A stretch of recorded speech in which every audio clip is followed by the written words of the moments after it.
In all of my greenhouse tour videos, I've shown this stock tank pond and talked about some of the plants growing out of it, but I've never made a dedicated video just on this pond until today.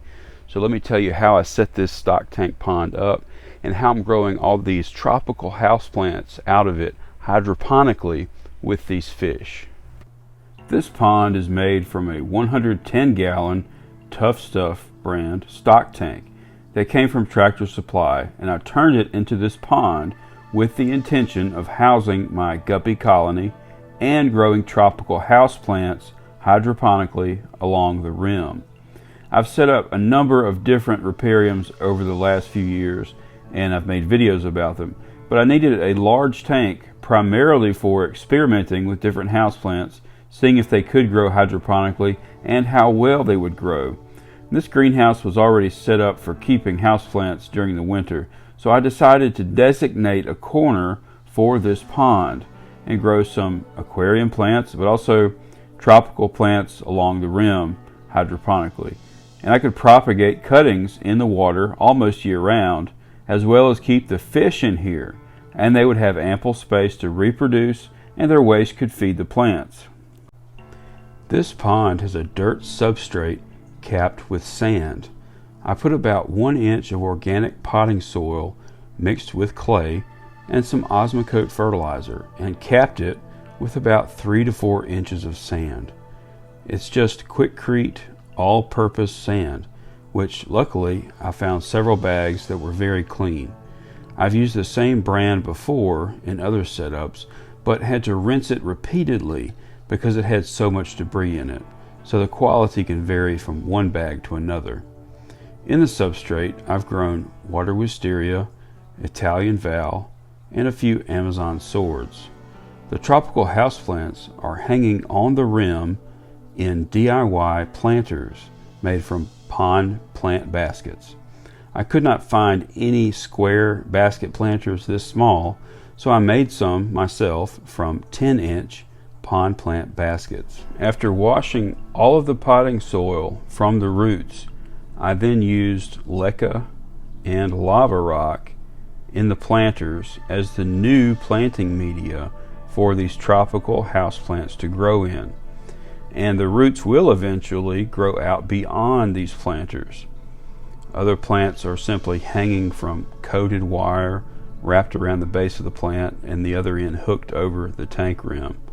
But whether they are in planters or hanging from the coated wire, many of these plant roots are growing not just in the water, but down through the water and into the substrate at the bottom of the pond. And that is one of the secrets for growing these plants in the water long term. Many of the houseplants have been growing just like this for over 2 years now. And I have done some switching plants around. I've taken some of these plants out to use in new projects, and I've taken down old tanks and moved the plants out to this pond. But they've been growing in the water this way the whole time. And if I can leave them alone long enough, many of them will find their way back into the substrate again. And for the first year or so, I used this pond pump for water circulation. Now there's no mechanical filter in here necessarily, just this circulating pump and biofiltration and plants. And many of these baskets, as I mentioned earlier, have leca or lava rock in them. Some even have baked clay substrate.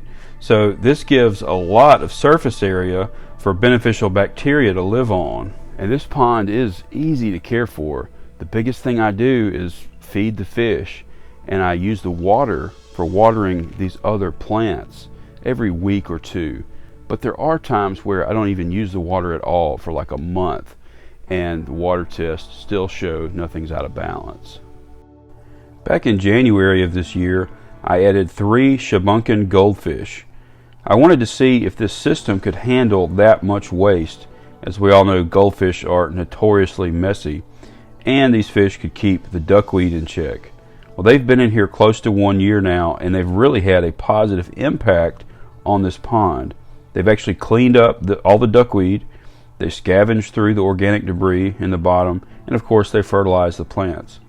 But they've also eaten a lot of the water wisteria that was growing in here, and they've started eating the frog bit roots. But I expected this, and I started growing these plants in other tanks back in the spring. I stopped using the water pump for constant circulation back in the spring as well, and now I just use it for pumping out the water for watering my other plants. So now it's just a still pond, and the guppies are still plentiful. I expected the goldfish to predate on them, and they may be to some extent, but the guppies are still thriving and increasing in number. And there is a variety of different tropical plants growing in here. Many have been growing in here for over 2 years, as I mentioned earlier, like this monstera, much of the pothos, the parlor palms, red Chinese evergreen, peace lilies, money tree, and syngonium.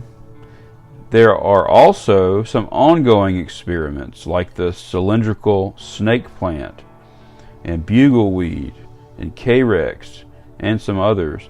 And not all of these plants have roots growing all the way down to the substrate, but they are still thriving, growing in the water. Well, the biggest challenge I've had with this pond so far is keeping the water warm during the winter. Especially this last winter, we saw record low temps in late December, and while this greenhouse is heated and it does stay quite warm, the water temperature in this pond was really too cold for these tropical plants, and I was not using a heater. So this year I'm going to be heating this pond, and hopefully these plants will not struggle as much. But these plants really have recovered quite well throughout this growing season.